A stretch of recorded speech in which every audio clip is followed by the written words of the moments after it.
राम जन्म त्रेता युग की बात है। सरयू नदी के किनारे कौशल नाम का एक प्रसिद्ध राज्य था, जहां अज के पुत्र राजा दशरथ राज करते थे। अयोध्या उस राज्य की राजधानी थी। यह नगरी 12 योजन लंबी और 3 योजन चौड़ी थी। नगर के चारों ओर ऊंची चौड़ी दीवारें थीं और उसके बाहर गहरी खाई। दीवार पर सैकड़ों शतघ्नियां तोपें रखी थी। सहस्रों सैनिक और महारथी नगर की रक्षा में तत्पर रहते थे। नगर के बीचों बीच राजमहल था। राजमहल से 8 सड़कें बराबर दूरी पर परकोटे तक जाती थी। नगर में अनेक उद्यान, सरोवर और क्रीड़ागृह थे।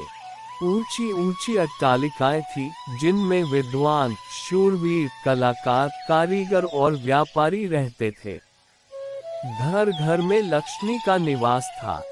बाजार अच्छी से अच्छी वस्तुओं से भरे रहते थे। नगर के लोग स्वस्थ और सदाचारी थे। कुल मर्यादा के अनुसार सभी अपने धर्म का पालन करते थे। सभी जगह शांति, पवित्रता और एकता का वास था। राजा दशरथ बड़े प्रतापी और सदाचारी थे।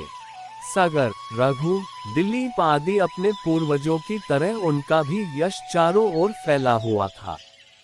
8 सुयोग्य मंत्रियों की सहायता से वे राजकाज चलाते थे। इन मंत्रियों में सुमंत मुख्य थे। मंत्रियों के अतिरिक्त वशिष्ठ, वामदेव, जाबली आदि राजपुरोहित भी राजा को परामर्श देते थे।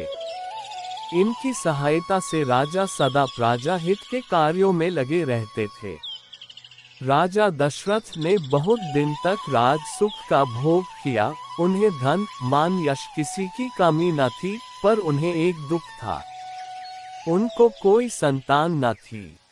जीवन उन्हें सुना सा लगता था। उनकी रानियां कौशल्या, सुमित्रा और कैकेयी भी इस कारण दुखी रहती थी। राजा ने इस विषय में अपने मंत्रियों और पुरोहित से बात की। सबकी सलाह से यह निश्चय हुआ कि पुत्रेष्टि यज्ञ किया जाए। सुमंत ने प्रस्ताव किया कि महान तपस्वी ऋष्यशृंग को यज्ञ का आचार्य बनाया जाए। ये राय सबको पसंद आई। यज्ञ की तैयारियां होने लगीं। राजा दशरथ स्वयं ऋष्यशृंग को बुलाने गए। सब राजाओं को निमंत्रण दिया गया। मिथिला के राजा भी यज्ञ में सम्मिलित होने के लिए आए। अनेक ऋषि मुनि भी आमंत्रित होकर आए। सरयू नदी के किनारे यज्ञशाला का निर्माण हुआ। ऋष्यशृंग ने शुभ मुहूर्त में यज्ञ प्रारंभ किया। यज्ञ का घोड़ा गया। 1 वर्ष बाद घोड़ा लौटकर आया, तब बड़ी रानी कौशल्या ने उसका तिलक किया। अब वेद मंत्रों की मंगल ध्वनि यज्ञशाला में गूंज उठी।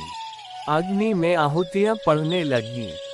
राजा दशरथ ने जब अंतिम आहुति डाली, तो अग्निदेव स्वयं सोने के पात्र में खीर लेकर उनके सामने प्रकट हो गए। ऋष्यशृंग ने अग्निदेव से खीर का पात्र ले लिया और राजा दशरथ को देकर कहा कि यह खीर पुत्रदायक है। अपनी रानियों को इसका सेवन कराए। खीर लेकर राजा ने उसे सिर से लगा लिया।